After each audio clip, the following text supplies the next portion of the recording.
different than before. I leave my porch light on, and when I'm home I lock the door. But I don't eat tomatoes anymore. Oh, hello, Roanoke.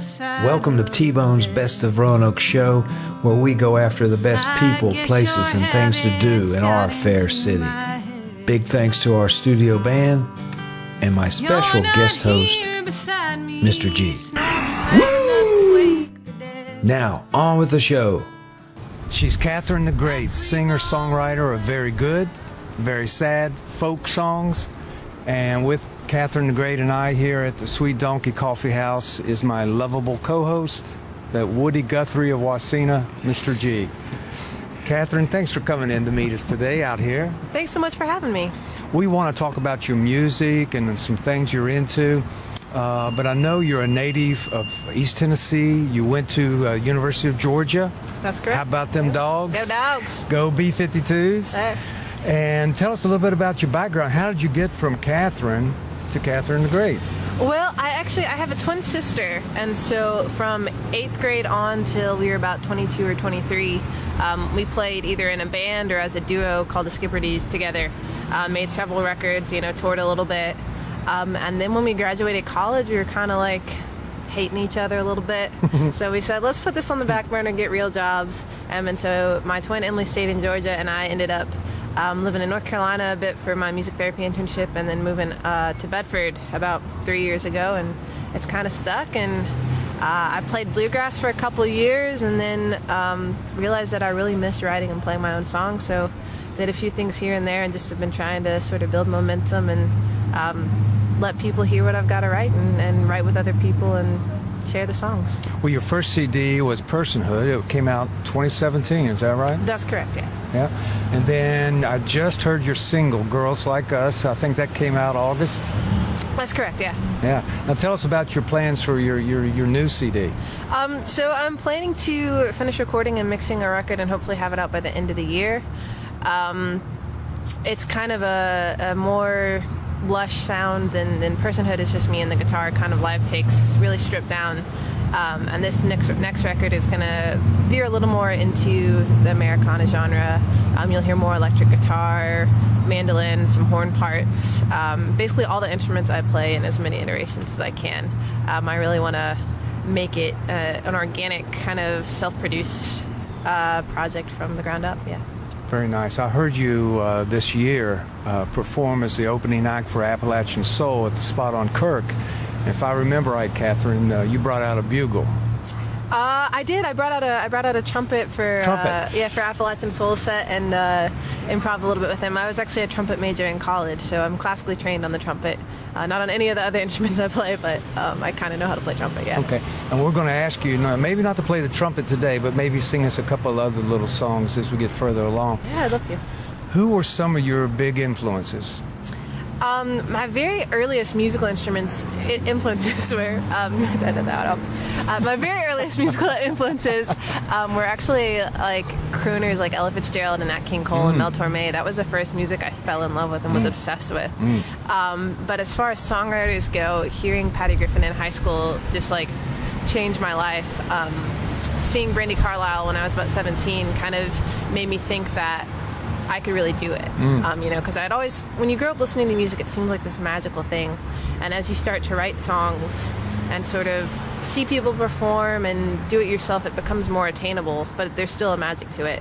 And now I would say my number one songwriter has to be Kathleen Edwards, who no longer really performs, but I think she's just the best out there, and everything she does is so smart and subtle, and she's hilarious, and I just love her. I was listening to a couple of her cuts yesterday, Back to Me. Oh, yeah, classic. Right? Yeah. And then I think there was a couple other artists you were compared to, Gillian Welch. Yeah. Gillian Welch? Gillian Welch. Gillian Welch. Yeah. And Lori McKenna? Oh, I love Lori McKenna. Yeah, I have actually a friend that I played with at the Floyd Country Store. He said those three when I got off stage, and I was like, I would marry you right now because they're my favorites. But, I mean, Lori McKenna is one of the best working songwriters in Nashville right now. Everybody knows that. and just the way she puts truth in her songs, I think all of us admire. And of course, Gillian has that timelessness. She's almost from another era. I like her voice. I do. And then Lori had a song that stood out to me. It was "People Get Old."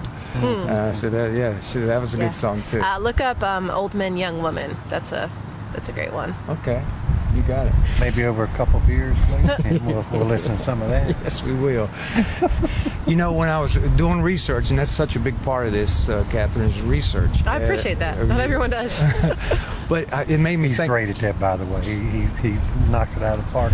Every time we do an interview, he just stuns me with his homework. I'm a little worried, honestly. I'm like, what are you going to pull out next? Well, this comes from my background. I was listening to you and listening to those other artists, and I thought of Janice Ian. Have you ever heard of her? I love Janice Ian. Of course I've heard of her. I'm a 17? lesbian. Yeah. Great song. Yeah. That's a timeless one. Yeah. 1975. I remember that one. Yeah. Okay. Well, that was why big did when that I was pull in your- high school. Why It's her? timeless. Okay. Yeah. What made you think of her? Just her sound. Just sad. The sound. Real sad. Yeah, Heartbreaking. Yeah. And she's gotten really political, I think, in her later years as well. Okay. So. See, Tim does his homework. I don't. Is that how you sound a little bit like her? Is it? I would say I don't think vocally I sound quite as much as her, but I think just the sad girl vibes. Yeah. Yeah. Kind of outsider perspective. I think I Gotcha. bring to some of my writing for sure. Yeah, love 17. Yeah. I get Amy Ray a lot from the Indigo Girls. Okay. Yeah, my sister and I used to always get compared to the Avett Brothers. I think because we were twins okay. and played loud, and she Yeah. played banjo. Yeah. So I don't know that was accurate, but. Does your sister still play at all? Yeah, she has a duo in Atlanta, and we have plans to over the Thanksgiving holiday when we're together do another EP of Skipperty's songs that we never got to release and do some reunion shows in Georgia. So we're Back trying to stay together busy. again. Yeah, back together. We try and play a couple shows a year. We got to reunite to open for Kim Ritchie. At the Red Clay Theater in Duluth, Georgia, which is Eddie Owens' venue. And, when Kim Ritchie asks you to play a show, you're like, we will crawl on glass to get there and play for you. So Very nice.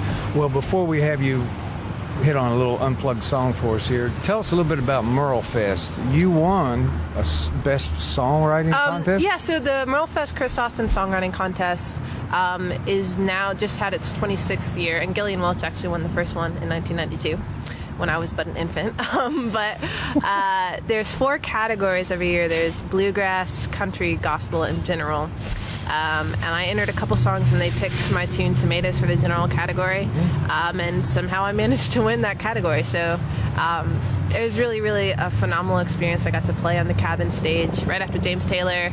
Wow. I got a hug from Jim Lauderdale, and it's one of those things that looks great on your website. But it's just always validating to have people who really know their stuff. Like the judges my year, Jim Lauderdale was one, Maya DeVitri of the Stray Birds, who I love, Joseph Terrell of Mipso, who I also love. So to have them hear my songs and say, yeah, we think you're the best one this year is pretty special. But you're being compared to them. That's a pretty big deal, right? Yeah, it's super flattering, especially when people compare me to people that I really respect. I'm like, that you would see that influence, because I'm a big believer in intertextuality and that there's really nothing original under the sun now. So for someone to hear my influences, and recognize them, I think is super flattering for sure. I've noticed that when I do cover gigs, I use my head voice a lot. People always say Joni Mitchell, which I think is kind of funny, but I love her, Yeah. Joni Mitchell, yeah. And I guess taking it further back, Joan Baez or... Oh, yeah. I'm not at all a soprano, but Okay. I love Joan. But let's get back to Merle Fest real quick and we'll wrap up on that. You won with the song Tomatoes, which is on your Personhood CD. That's correct. I saw you perform it at Spot on Kirk. You knocked it out. Merle Fest, where does that take place? It's in Wilkesboro, North Carolina. It was founded in memory of Doc Watson's son, Merle Watson, who died at a young age. And then, of course, Doc has passed, but so it's in his home county, Wilkes County, North Carolina. They've been doing it for several decades now, and it's just heavy hitters of bluegrass and Americana. It's a great time. I think they had like 80,000 people there when I was there, so a lot of folks, big crowds, but great time, good people. And you won honorable mention at the Rocky Mount Folk Festival? Yeah, I think all that means is I got an email or my name on the website, but hey, I'll take it. I didn't get to go to Colorado, but maybe next year. Maybe next year. With the next record, we'll submit some of There those. you go. Well, is there a song, Catherine, that you could just hit for us a little bit at this point? Yeah, I'll do one of my newer tunes. This one's going to be on the next record. We'll start with a love song and do the serious stuff later. But this is a tune called Bones. Bones.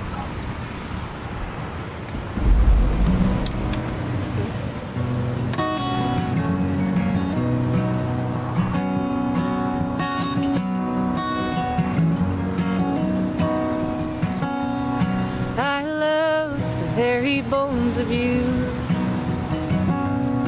Your heart, your soul, your mind. If you should ever go, I'd love the space you leave behind. With every day that passes, oh, it's hard to know what's true. But I love the very bones of you. In this town where the lights go out too early, I'm just trying to make it through the night. In this town where the lights go out too early, I'm not good, but I'm gonna be alright.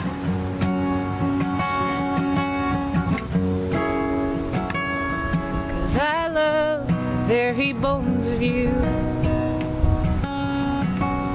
The ashes and the dust. I do not know the difference between my wants and musts.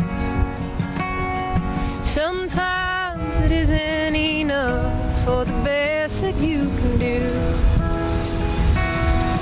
But I love the very bones of you. In this town where the lights go out too early, you're the only thing I know that's shining bright. In this town where the lights go out too early, you make me wanna stick it out and fight.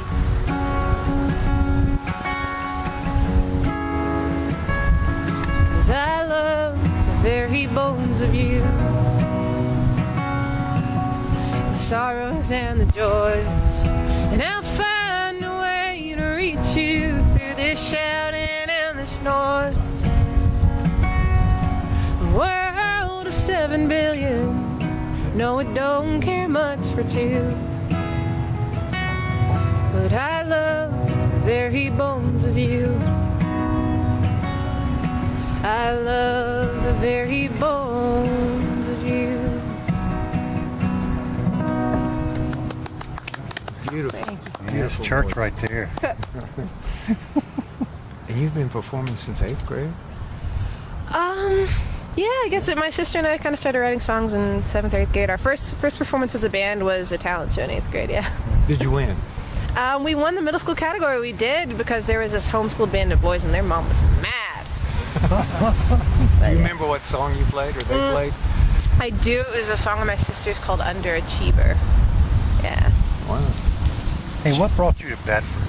Why Bedford? It was kind of random, honestly. I applied for jobs in like Maryland and Virginia and North Carolina and Tennessee because I wanted to be in Appalachia, you know, after school. And I got an interview I used to work at the Adult Day Center in Bedford. And I got an interview there, and they liked me, and I liked them, and I liked the Peaks of Otter, and it all kind of worked out. And I was like, you know, I can always leave, but when you're right out of school, you kind of take the first job you get and hope you don't hate it. And I didn't hate it. Yeah, so it worked out. I love the Blue Ridge Parkway. I used to live on the other end of it in Henderson County, North Carolina. And I love picking bluegrass. And the scene in Roanoke, it took me kind of a while to get into, but it's really, really rich. And there's so much talent here. And I say, you know, I've lived in big music towns. I've met people in Nashville. And the pickers here are just as good as anywhere else, you know. Have you heard of Mike Mitchell up in Floyd? I don't I even read know. where he just put out a CD. He plays the fiddle. I'll have to look him up. I'm sure we have mutual friends, Yeah. but yeah. Well, I know also, Catherine, you're on the board of directors for Girls Rock. It's a camp. Yeah, so Tell us about that. actually, so Girls I Rock have no Roanoke, idea about that. it started as a camp several years ago, and we do 2 weeks of summer camp every year for girls in sort of the late elementary school age, and then middle school and high school. So we have teen week for the older girls, and we're hopefully expanding into more year-round programming. But of course, we need all the financial support we can get. We are a nonprofit. So if any of your listeners are interested, please check out Girls Rock Roanoke. We have a Facebook page, and for Giving Tuesday, we're going to be doing some awesome stories of our campers. So, look for that. Help us out. We have events every now and then that you can come out to and learn more about what we do. And that takes place at Hollins? It has been, the past few years, it's been at the community school. Yes. Yeah, that's on right. Williamson Road. It might be at a different location next year, so we're working on some of the logistics, but... And there's a broad spectrum of things that the girls would be exposed to, not only Yeah, music. so it's not just music. It's really about empowering women. Teaching them confidence, because the data shows that starting at a very young age, girls start to lose self-confidence. They start to lose the encouragement to express themselves. So we talk about things like healthy relationships, about self-care, we do spoken word workshops, we do songwriting workshops. So, it's definitely about the music, and the girls make excellent songs, but it's also about just teaching girls that they deserve to do whatever they want. And the age range again? It's basically 10 to 18. There's a younger group. I'm not sure on the exact stuff. You might have to look that up. But late elementary school, middle school, and then high school. Okay. And so, for example, you might go out there and perform a song and then just have a discussion with the girls. So one of the things I love about Girls Rock is that we do lunchtime performances during camp. So the girls are eating lunch, and a local musician will play for them. So this past year, I wasn't able to be at camp every day, but I did get to come and play during lunch for the girls, and hand out CDs and talk to them a little bit about the writing process.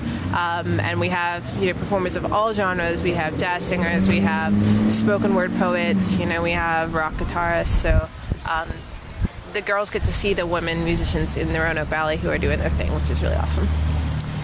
You're a songwriter, quite the songwriter, but how do those songs come to you? I know it's individual, but I've heard some people say, well, they'll be having a conversation, or they'll hear a certain phrase, and then they'll dwell on that phrase, and that turns into a song. But Yeah, I think the metaphor of a seed planted is definitely accurate for a lot of the songs that I write.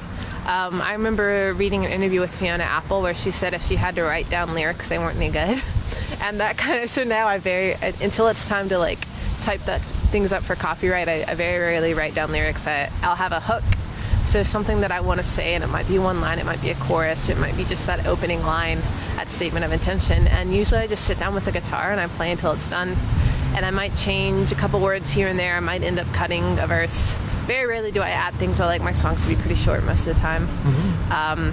Trim the fat. But it's kind of an organic process where the lyrics and the music happen together for me.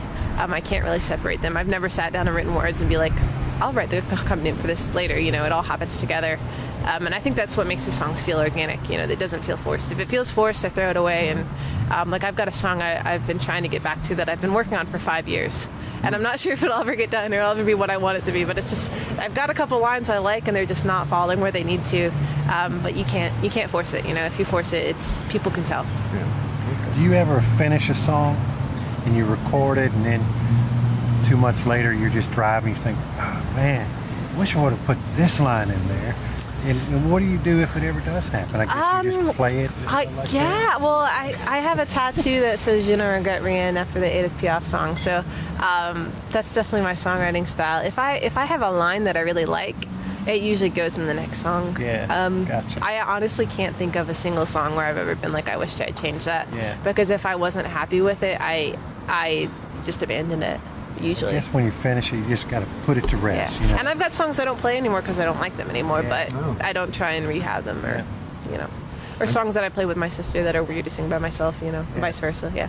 And I guess when you do live performances, you can mix the words up any way you want. Oh, yeah, I only forget my own words, and I'll do verses out of order and stuff, and it's happened to me more lately. I'm a little concerned. What's going on with my brain, but... Okay. Tell us about your future. What is your plans for the future? Oh man, what is this, a job interview? I think, I'm trying to, I've kind of reframed the way I think about the music business and sort of life in general, in terms of like success isn't necessarily what capitalism defines it as. It's not records sold. It's not, so for me it's about making the best songs and record I can and sharing them with people. And then I really want to get more into the production side of things and helping women in particular, but anyone who wants to work with me in making the record that they want to make, because I think especially a lot of times for women or for younger folks or people who aren't in a position of power, when they come in the studio, and a lot of times it's like an older white guy running things, and sometimes depending on who you're working with, it's their vision that ends up on the record and not yours. So I want people to really feel heard and respected, and like when they hear the record back, they say it's exactly what I wanted it to be. So that's kind of where my heart and my passion is. Like, oh man, we got some Shania cranking. I love Shania, no shame. But yeah, my ambition is more, I really love the Roanoke scene, and I like to do a little bit of touring now and then, but just being intentional about the rooms I play and the people I work with, and keeping it sort of a boutique style, Well, I noticed you play like a radius of Lexington, Lynchburg, Bedford, Roanoke. Is that kind of your wheelhouse right in there? Yeah, especially for kind of weeknight gigs, and I try and mix it up with the cover gigs I'm doing. I've been playing a lot at the Peaks at Otter Lodge in Bedford, which I love, because I can play completely acoustically, and there's a lot of tourists in there, so I get to talk to people and hear their story and play the first dance at their wedding, and I'm a music therapist by day, so for me, music is about connecting people, about meeting them where they are, and whether that's joining them in their joy or helping them through their sorrow. So a lot of times my songwriting covers the sad part, and those cover gigs can cover the joyous part, which I love. Yeah. So you can play requests too, like Peaks of Otter. Yeah, exactly. Okay. But I like to. I'm from East Tennessee, so I love WDBX in Knoxville. It's one of my favorite places in the world. I like to go back to Atlanta and Athens, so I've got my favorite places, and I like to, play sideman and back up my friends and go on the road with them. But I'm just trying to, to quote Lori McKenna, stay humble and kind. Well, when you're as good as you are, you play pretty much anywhere you want to, right? Well, it's the industry has changed, where motorcycles. But a lot of times draw and popularity sometimes mean more than how good you are. So because of some of the disappointments I've had in my career, where people say this is very good, but you don't have the management yet, or you don't have the fans yet, I've just kind of learned to manage my expectations and say, how can I create something really special with sort of smaller overhead and a really meaningful, intimate experience, as opposed to playing for a sold-out crowd in a 500-seat room. But makes sense. Which serves the type of music I do. I'm not doing a rock band show. Right. I'm doing just like kind of sad bedroom-style folk songs. Any favorite venues in the Roanoke Valley? I love the Spot and Kirk, of course. That's such a special room, and one of my first gigs in Roanoke was opening for my friends the Honey Dewdrops there, which was just such a special way to kind of dip my foot into the scene. They're coming back too, I think. Yeah, I think they're coming back in November. I'll have to check my calendar to see if I can make it. I really like the Bauer Center in Bedford. I'm on the performance committee there and run sound a lot, and it's a beautiful sounding space. There's places I love to see shows, I love the Jefferson Center, seeing shows there, of course. I can't think of anything right now. Okay. The Southern in Charlottesville, I've seen some amazing shows there. Charlottesville? Yeah, I've never played it, but I would love to. The Southern? The Southern. Okay. The Southern. Oh, I've never heard of that. It's a great small room. It's kind of like a grotto, kind of dingy, but I've seen some amazing acts there, yeah. Okay. It's worth a trip. All right. Would you grace us with another song on the way out? Sure. Yeah, I'll do one from Personhood. It's not Orlando, is it? I wasn't planning on it. That's a very good song. That's a very powerful song. This song do what actually, you want to do. I entered it into the NPR Tiny Desk contest a few years ago, and they put it on their blog, which was cool. But I played it at a fundraiser for our future Congresswoman Jennifer Lewis.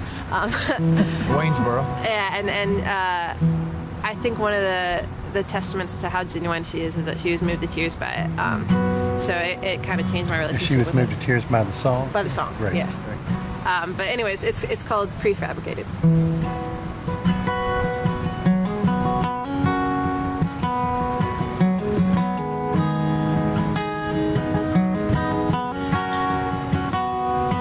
You came of age on stolen land, in a home built by your father's hands, when a man with will and stone and steel can make it. But all those days of being proud of what you've done are long gone now. Humility's a trait that's been outdated. Oh, they tore this old world down and sold it back to you half price, prefabricated.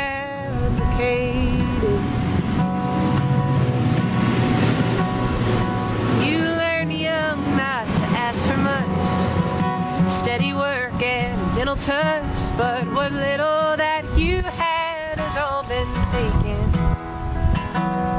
Till there ain't no money, ain't no pride, just a burning hatred deep inside.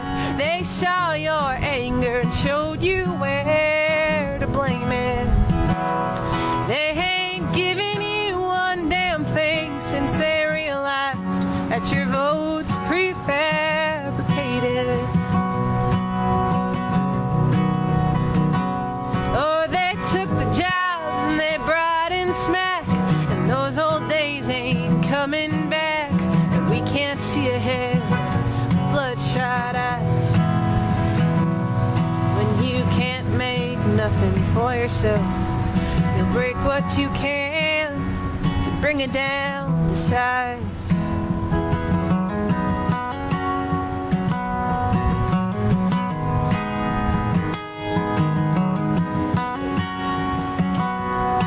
Well, all those men in nice suits wait with old St. Peter and the fates, when the church and her bridegroom shall be mated. 'Cause those preachers do their very best to keep out who they deem the rest on earth as it's in heaven. Keep it gated. There ain't no need to do justice or love kindness when it's all prefabricated.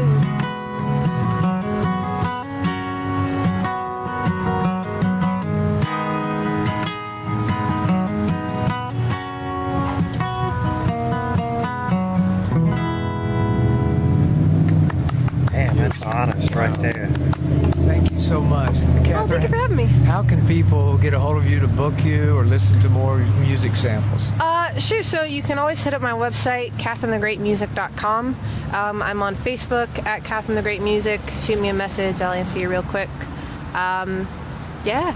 Most of the things is Catherine the Great Music. So social media, etc. She's great, isn't she? Yeah, awesome. Humble too. Yeah. Humble too. Any last words? I just think that last song, that you know, just a word, that's just real damn honest, man. That's great. Life's too short not to be, right? Yeah. A lot of lies out there Yeah, these days. I agree. Great job. Thank you. Thanks for listening. Thank you, Catherine. Absolutely. And the motorcycles and trucks and Shania Twain, and Just they add couldn't to it. stop you. Just add it. I love Shania. Girls like me, we don't get happy endings on the page or on the stage or on the screen.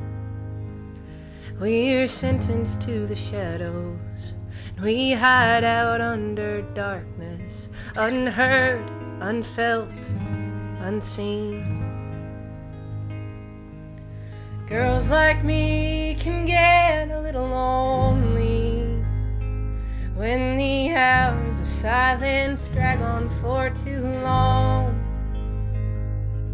'Cause when your day-to-day is a word that they won't say, it's hard to think they'll miss you when you're gone. But I'll do good for goodness sake, 'cause you said it yourself. God don't make a mistake.